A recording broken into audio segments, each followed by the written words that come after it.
Dua kata untuk perubahan, dua kata untuk Indonesia. Hidup mahasiswa. Assalamualaikum warahmatullahi wabarakatuh. Salam sejahtera bagi kita semua. Shalom, Om Swastiastu, Namo Buddhaya, salam kebajikan. Dewan juri penilai lomba video orasi dan teman-teman yang saya banggakan. Perkenalkan saya, Mirfatul Mukarromah, yang akan menyampaikan sebuah orasi dengan judul Peran Pemuda dalam Meningkatkan Kualitas Pendidikan di Indonesia. Pendidikan berkualitas adalah pendidikan yang mampu melakukan proses pematangan kualitas peserta didik yang dikembangkan dengan cara membebaskan peserta didik dari ketidaktahuan, ketidakmampuan, ketidakberdayaan, ketidakbenaran, ketidakjujuran, dan dari buruk akhlak serta keimanan.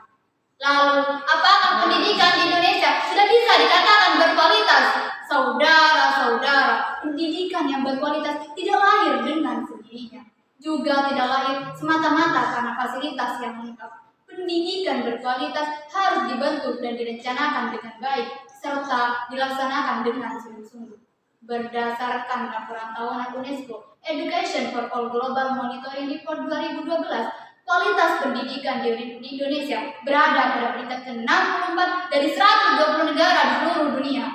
Sedangkan berdasarkan Indeks Perkembangan Pendidikan untuk Semua Education for All Development Index, Indonesia berada pada peringkat ke-57 dari 115 negara pada tahun 2015.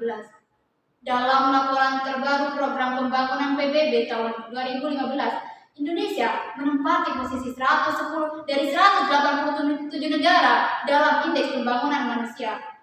Dengan angka itu, Indonesia masih tertinggal dari dua negara tetangga ASEAN, yaitu Malaysia dengan peringkat 62 dan Singapura dengan peringkat 11.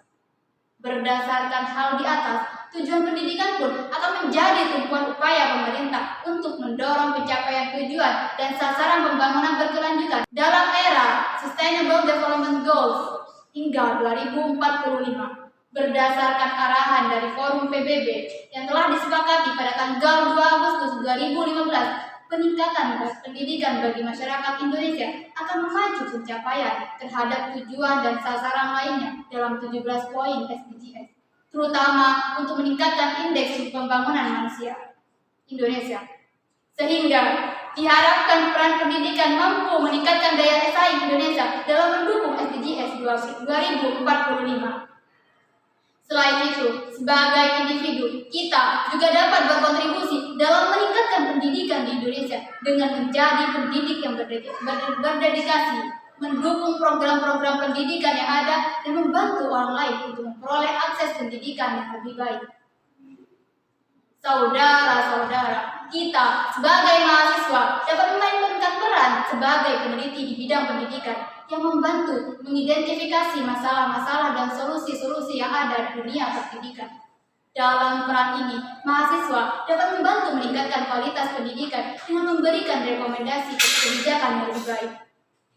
Melihat kondisi tersebut, mahasiswa saat ini dapat memanfaatkan kemajuan teknologi di era revolusi industri 5.0 sebagai sarana peningkatan kualitas pada ranah pendidikan dan pengetahuan, selaras dengan perkembangan dan kemajuan pesat dari teknologi. Saudara-saudara, mahasiswa sebagai generasi Z yang tentunya tidak asing dengan teknologi masa kini harus dapat memanfaatkan teknologi secara kreatif dan inovatif guna mengembangkan kualitas pendidikan Indonesia. Mengingat pada saat masa pandemi COVID-19, banyak kegiatan pembelajaran yang dilakukan secara daring. Inovasi-inovasi dalam bidang pendidikan sangat berpengaruh terhadap peningkatan kualitas pendidikan.